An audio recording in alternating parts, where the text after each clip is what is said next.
Me gustaría que abriéramos la palabra del Señor en un libro de la Biblia que es absolutamente impresionante, absolutamente necesario, que es el único libro en toda la palabra de Dios que menciona que son felices las personas que lo leen, y el libro que más miedo le da a todo el mundo.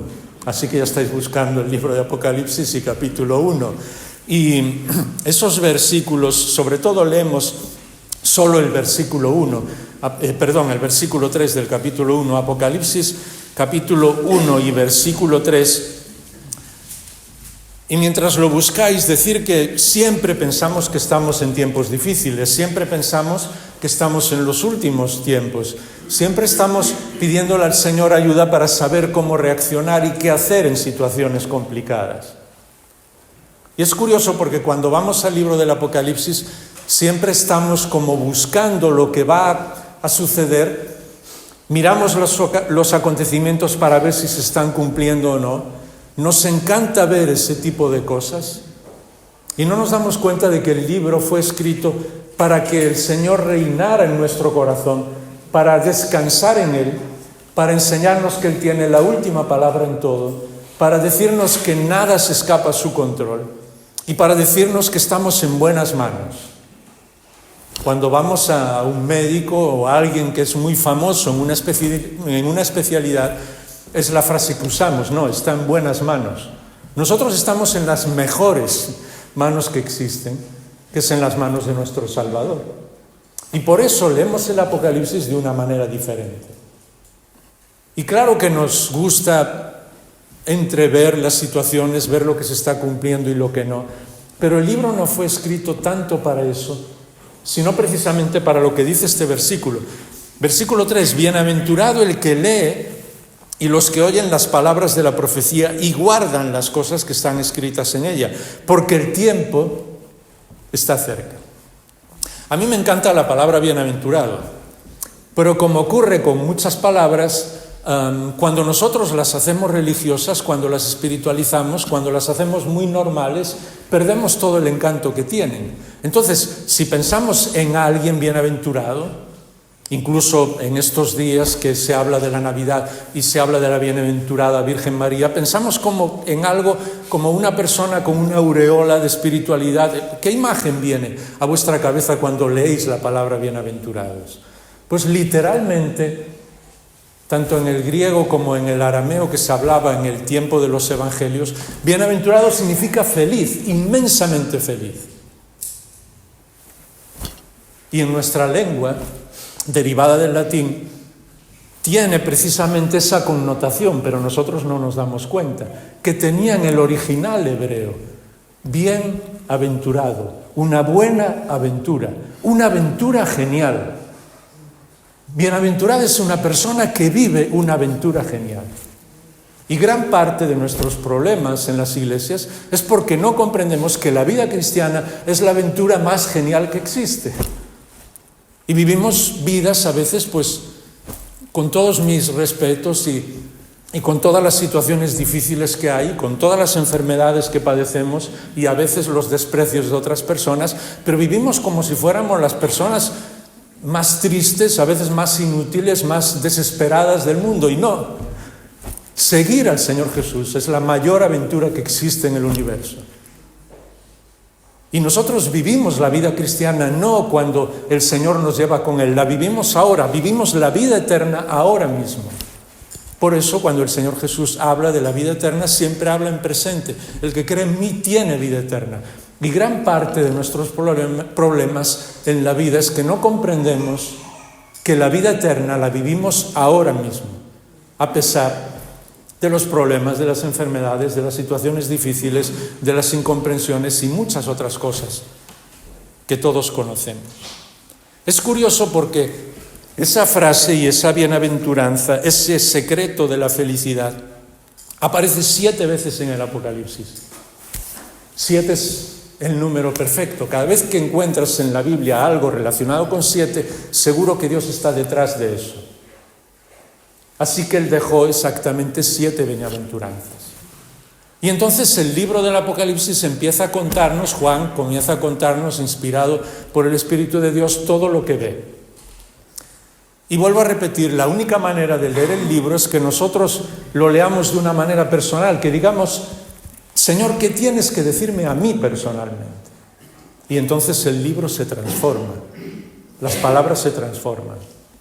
Y es curioso porque lo primero que hace el Señor después de presentarse a sí mismo en el capítulo 1, aunque Juan le había visto ya, había estado 3 años con él, pero de repente le ve como alguien absolutamente transformado, como el Rey de Reyes y el Señor de Señores, porque él sigue siendo y será por toda la eternidad el Rey de Reyes y Señor de Señores.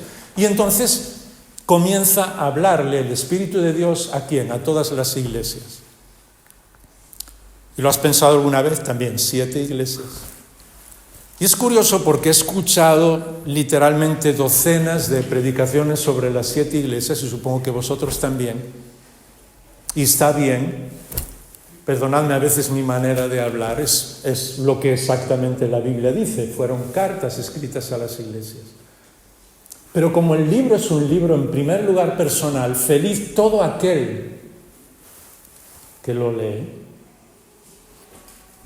¿Alguna vez has pensado que en esas cartas lo que el Espíritu de Dios está diciéndotelo a ti personalmente, a mí personalmente?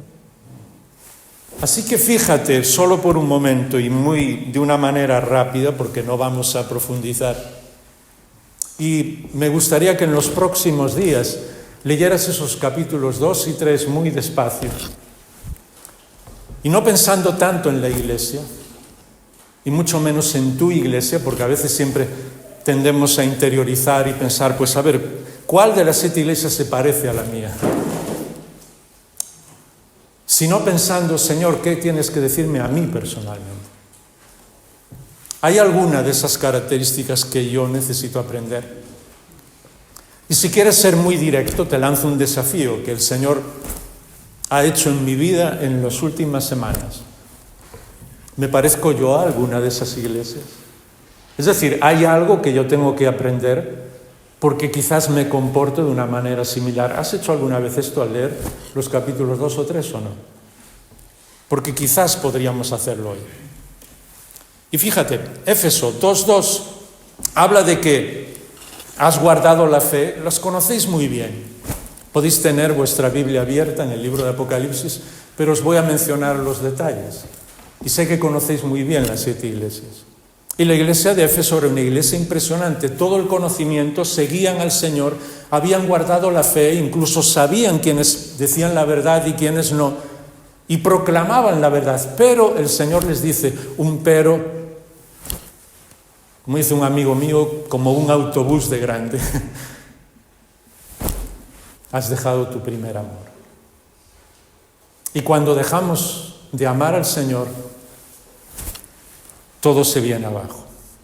Y es curioso porque en Éfeso incluso había gente que sufría por el Señor, pero hasta tú puedes ser un mártir y hacerte el mártir en ciertas ocasiones sin amar de todo corazón al Señor. Y Pablo un día lo explicó de una manera clave: el conocimiento envanece, pero el amor edifica. Porque cuando sabemos mucho inconscientemente, comenzamos a juzgar a otras personas y por lo tanto ya no les amamos.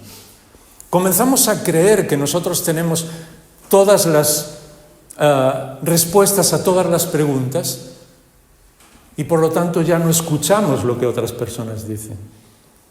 Comenzamos a querer tener la razón y entonces pasamos por encima de los demás. Y entonces la pregunta que el Señor me hace a mí al leer lo que está diciendo la iglesia de Éfeso y lo que está diciéndonos a cada uno de nosotros es: defiendo tanto el conocimiento o tanto incluso ciertas cosas en la doctrina que ya no soy capaz de amar a las personas que piensan de una manera diferente. Porque incluso a día de hoy no hay iglesia en Éfeso. El Señor lo advirtió. Como no vuelvas al primer amor, todo se acaba. Porque la clave en la relación con el Señor es precisamente nuestro amor por Él El amor de Él por nosotros en primer lugar y el amor nuestro por todos los que nos rodean. Por eso de vez en cuando, y esto es una pequeña tontería mía, sé que me entendéis, cuando tomo el pan y el vino, estoy orando al Señor, le estoy diciendo gracias por lo que has hecho, pero lo hago con los ojos abiertos mirando a todas partes, diciendo, Señor, y le has hecho lo mismo por mi hermano, por mi hermana, por la que tengo sentado a mi lado, por quien tengo sentado a mi lado, ¿me entendéis? De repente llegamos a la segunda, Esmirna, y en el capítulo 2 y el versículo 9 nos habla incluso de que está sufriendo en situaciones difíciles, que algunos los han echado a la cárcel, pero dice dos cosas impresionantes. Dice, tú eres pobre, pero eres fiel. Y es impresionante porque no le dice nada malo que haya hecho. Y a veces, dejadme decir esto, y sé que me entendéis, todos me conocéis de mucho tiempo y sé que me queréis también. A veces vamos a la Biblia siempre como esperando recibir una bronca. ¿No os pasa eso? A ver, ¿qué me va a decir el Señor que estoy haciendo mal? Y muchas veces no. Lo que el Señor hace sencillamente es como a la iglesia de Esmirna hablar, pues yo sé que tú estás sufriendo, y yo sé que eres pobre, y yo sé que hay mucha gente que te está despreciando, y yo sé que quizás eres un joven, una persona que está en un lugar donde todos te señalan y sigues fiel a mí. Pues ¿sabes qué? Dice Dios, tú no eres pobre, tú eres rico, tú eres rica. Y cuando escuchamos al Señor decir eso, nos damos cuenta de que Él no solamente nos cuida, sino que en cierta manera, y sé que entendéis esa frase, está orgulloso de nosotros. Como cuando se presenta el enemigo y le dice el Señor, ¿has visto a mi hijo Job? ¿Has visto cómo me ama? ¿Entendéis lo que estoy diciendo? Y es curioso porque la segunda bienaventuranza en el capítulo 14 y el versículo 13, y las bienaventuranzas las vais a ver después cómo se identifican con cada una de las iglesias, dice, felices los que mueren de aquí en adelante porque mueren en el Señor y descansan de sus trabajos porque sus obras van con ellos. Claro, nos impresiona un poco decir que el Señor nos cuida, decir, yo sé que has sufrido, que Él no encuentre ningún defecto en nosotros, y los tenemos, ¿verdad que los tenemos? Pero que Él nos diga, eres feliz y un día vas a descansar y todo lo que has hecho, tus obras van a ir contigo. ¿Sabes por qué? Porque lo digo yo, dice el Señor. Ese es nuestro Padre Celestial. Pérgamo, la tercera, en el capítulo 2 y el versículo 13, habla de que están viviendo en medio del mal, pero no han negado su fe.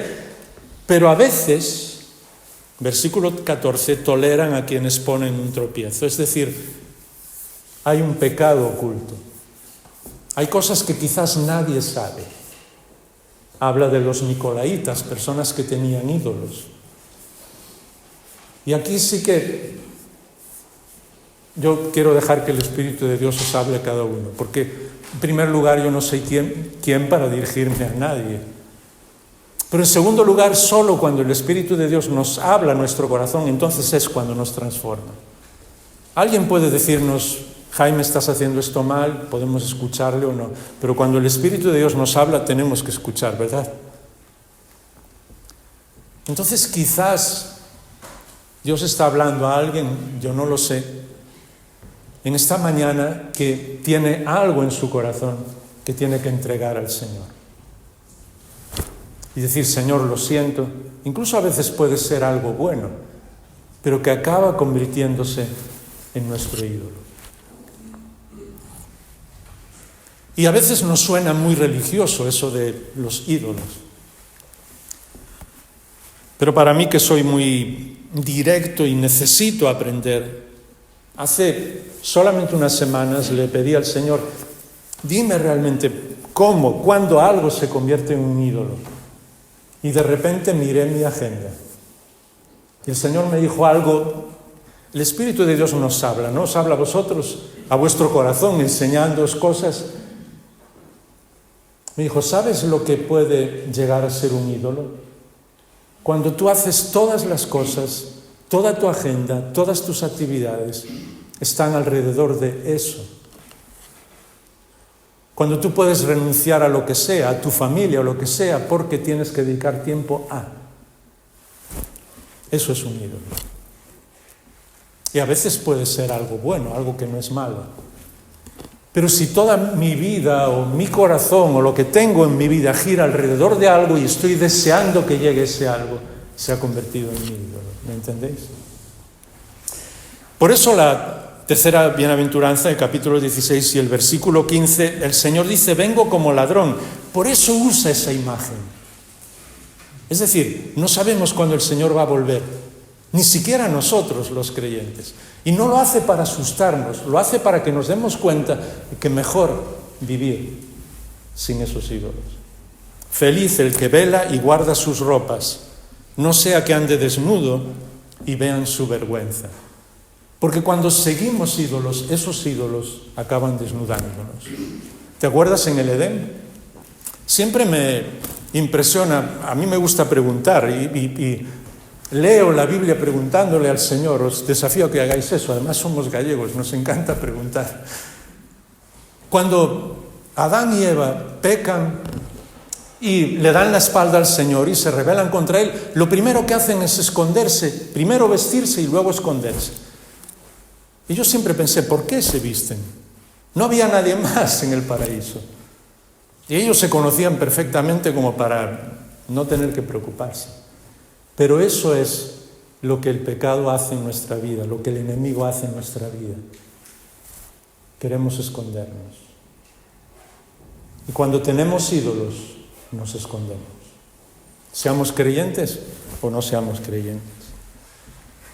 La cuarta, y muy rápido, nos queda ya poquito tiempo, es Tiatira. ¿Os acordáis? Apocalipsis 2 y versículo 19. Ahí vuelve a hablar el Señor de amor, perseverancia y fe sincera. Y habla además un detalle, es alguien que es muy trabajador, muy trabajadora, porque lo estamos aplicando a cada uno de nosotros, ¿recuerdas? ¿Te sientes identificado? ¿Te encanta trabajar para el Señor? Pues eso es bueno. Pero ¿cuál es el problema? Otra vez, los conocidos ídolos. Otra vez las cosas que nos alejan de Dios. Y habla de que examina tu manera de pensar, tu manera de sentir, nuestro corazón. ¿Por qué hacemos las cosas? Y eso es una pregunta complicada. Amamos al Señor. Y me encanta que Dios nunca nos deja juzgar las motivaciones de otras personas. Así que yo cuando veo a alguien que trabaja para el Señor y que ama al Señor, sea quien sea, esté donde esté, yo le doy un abrazo y le digo, el Señor te está ayudando a servirle. Pero el Señor va mucho más allá y Él quiere ver cuál es mi motivación para hacer eso. ¿Por qué trabajo para Él? Porque cuando miro dentro de mi interior y dejo que el Espíritu de Dios, como dice el Salmo 139, ¿os acordáis el último versículo? Sondee, es decir, meta su sonda dentro de nosotros para ver lo que hay en lo más profundo. Entonces yo tengo que preguntarle al Señor, Señor, ¿me gusta más tu obra que tú mismo? Puede parecer una pregunta muy rara. ¿Me gusta más servirte a ti que estar contigo? ¿Soy más Marta que ninguna otra cosa? Me gusta estar aquí orando, leyendo la Biblia, cantando. Me encanta estar aquí, muchas veces incluso, todos lo hemos dicho, en reuniones, congresos, campamentos, misiones. Pues esto es el cielo, no debería terminarse nunca. Porque nos gustan más las cosas que el mismo Señor. Por eso habla de examinar nuestra motivación. Y si os acordáis, ese era el problema del joven rico. Señor, ¿qué haré para heredar la vida eterna? Es decir, yo quiero ganarla. Y cuando el Señor Jesús le dijo, ¿sabes lo que es la vida eterna? Es seguirme a mí. De hecho, el Señor lo dijo claramente, esta es la vida eterna, que te conozcan a ti, el único Dios verdadero, y a tu Hijo a quien has enviado. Entonces Él dijo no. ¿Nos gusta más la vida eterna que el Señor Jesús?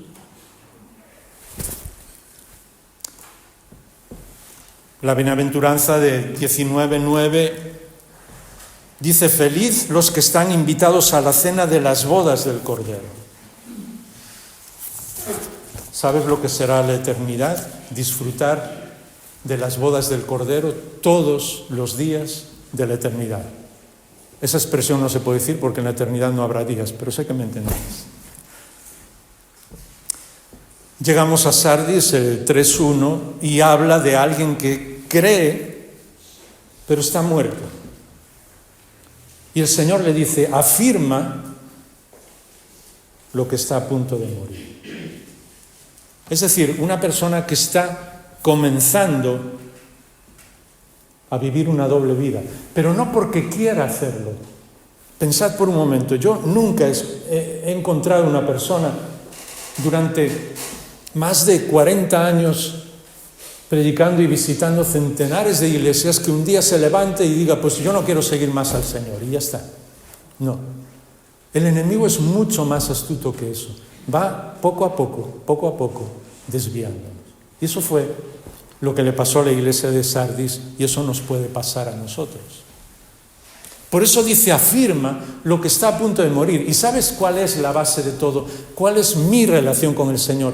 Porque puedo incluso formar parte de una iglesia como era la de Sardis, pero no me encuentro con el Señor todos los días. No hablo con Él todos los días. Si está a punto de morir tu relación diaria con el Señor, por favor, afírmala. Quizás el Señor te llama en el 2025 a hacer algo tan simple como decirle al Señor: te pido que por tu espíritu y tu poder no dejes que pase ni un solo día de este año sin que esté contigo. Algún momento, sin que ore, sin que lea algo de tu palabra.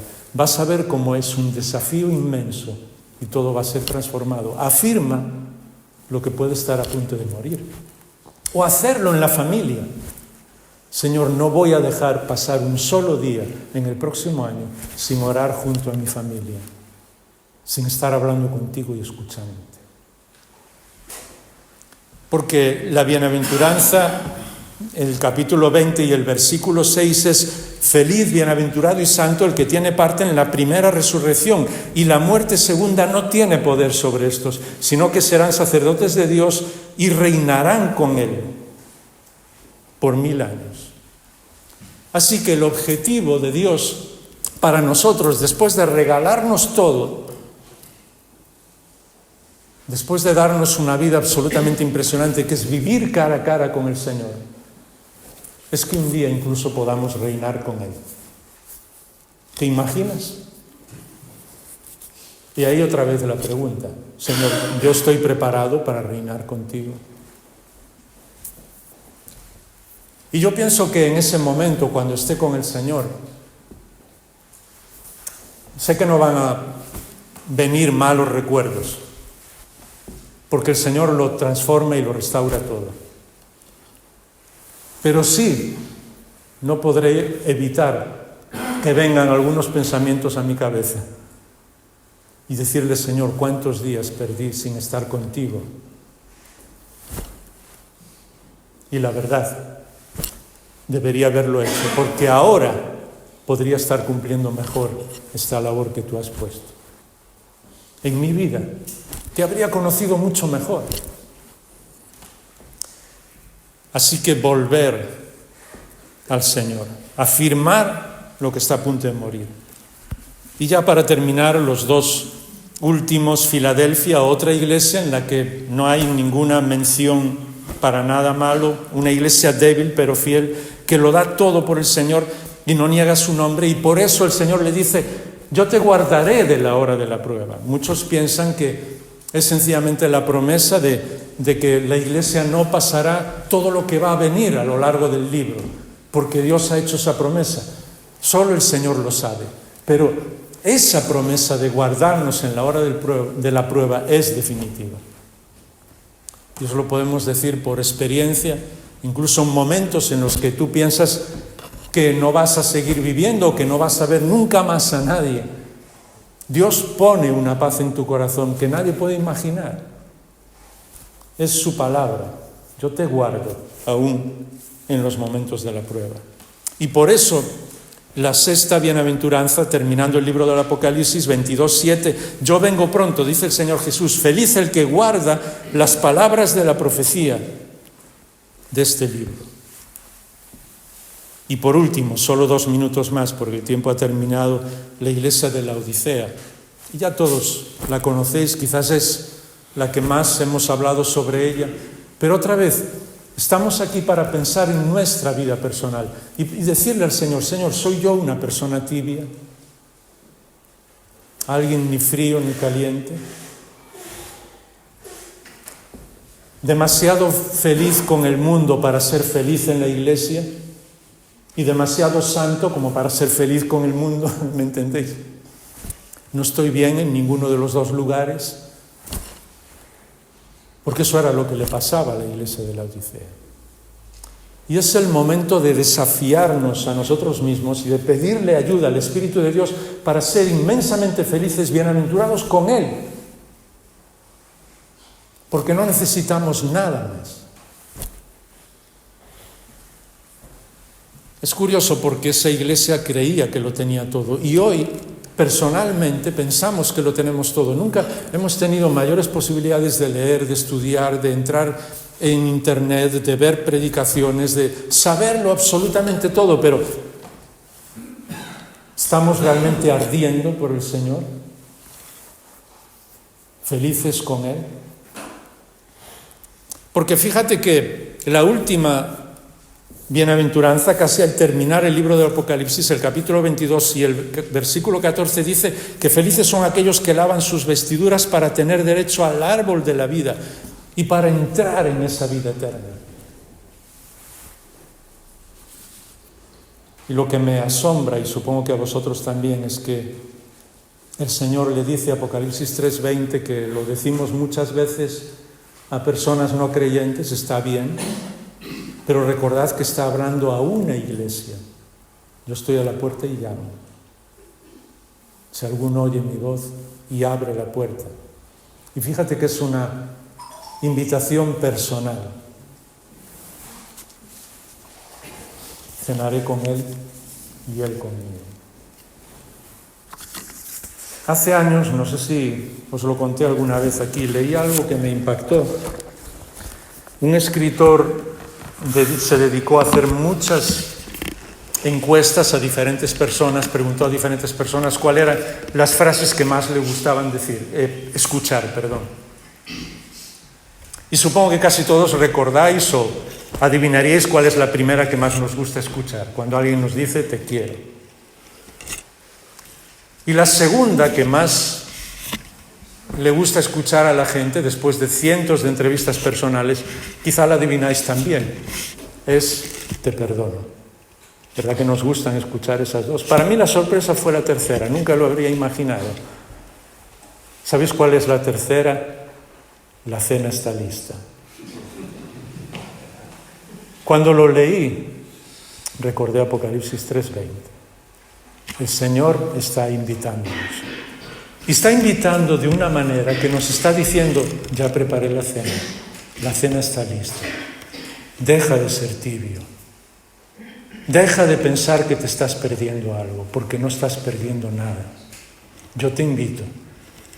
Queridos hermanos, queridas hermanas, cenar con el Señor eternamente, porque eso es precisamente las bodas del Cordero. Es lo más absolutamente impresionante que te puedes imaginar. Pablo, que fue llevado al tercer cielo en una visión, no era capaz de explicarlo. Decía cosas que nadie vio ni nadie fue capaz de escuchar. Es lo que Dios ha preparado para nosotros. No puedo ni explicar lo que vi.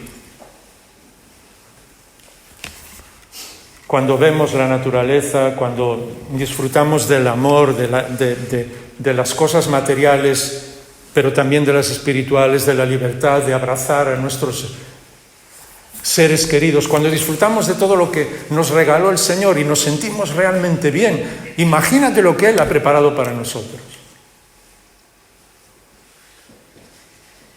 Sé que comprenderéis esta frase. Deja No permitas que el Señor siga tocando más a la puerta. Abre. Dile, Señor, he estado demasiadas veces tan ocupada, que no me di cuenta que tú estabas afuera llamando. Y yo quiero cenar contigo, hoy y siempre. Padre nuestro que estás en los cielos, gracias por haber dejado tu palabra para hablarnos y por medio de tu Espíritu hablar en nuestro corazón. Cada uno de nosotros en nuestra vida, en algún momento, en alguna situación, hemos pasado o estamos pasando por el mismo lugar, por las mismas motivaciones, por las mismas sensaciones, las mismas circunstancias que alguna de estas iglesias. ¿Sabes cuál es el deseo de nuestro corazón? Yo creo que el de todos los que estamos aquí es apropiarnos de esas bienaventuranzas. Es decir, ser felices con lo que tú nos das. Dejar atrás nuestras indecisiones, nuestros devaneos con lo que no nos sirve para nada, nuestros pequeños ídolos, nuestras motivaciones equivocadas, dejar atrás todo lo que no te gusta a ti, lo que no te honra a ti, lo que no ayuda a nuestros hermanos y hermanas, lo que no nos permite incluso hablar a otras personas que no te conocen de ti. Y abrir nuestra vida, nuestro corazón, nuestra casa, todo lo que somos y tenemos, a cenar con el Señor Jesús en esa invitación eterna y vivir siempre, día a día, momento a momento, con Él. Lo pedimos en su nombre. Amén.